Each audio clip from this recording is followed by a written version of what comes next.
Syria, a country with a rich history and culture, became a symbol of suffering under the rule of Bashar al-Assad. Assad came to power in the year 2000. At first, people hoped he would bring good changes, but those hopes quickly vanished. His government became known for corruption, violence, and unfair treatment of people.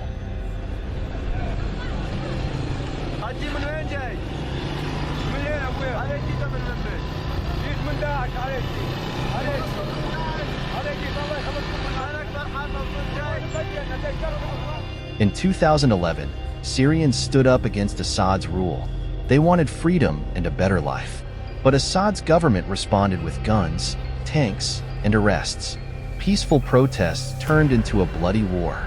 Many people were killed, and millions lost their homes.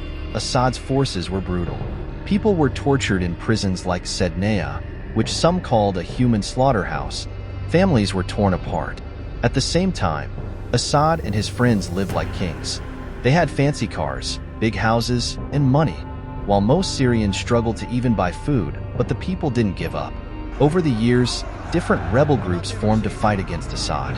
By 2024, they had taken over most of Syria and were closing in on Damascus, the capital city. Assad knew his time was running out. Now, here's where Russia comes in. Russia helped Assad for years. But why? It wasn't because they liked him. It was because Syria is important to Russia. Syria gave Russia a place for its navy, in a port called Tartus. This port is important for Russia's military. It's their only naval base in the Mediterranean, giving them a strong presence in this strategic region. That's the reason why supporting Assad allowed Russia to protect its interests in Syria, maintain influence in the Middle East. Now Russia helped Assad by bombing rebel areas and giving weapons to his army. This helped Assad stay in power longer, even though most of Syria was against him. But as the rebels reached Damascus, Assad had to escape. With the help of Russia, he made a plan. Late at night, Russian forces flew him out of Syria. Within hours, Damascus fell. The 50-year Assad family rule was finally over. For many Syrians, this was a moment of hope.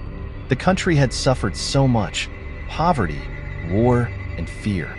People started dreaming of a better future. But the road ahead won't be easy. Syria is broken, and it will take time to rebuild. The people must come together, and the world must help. This is the story of how Assad fell and how Syria begins again. What comes next will decide the future of millions.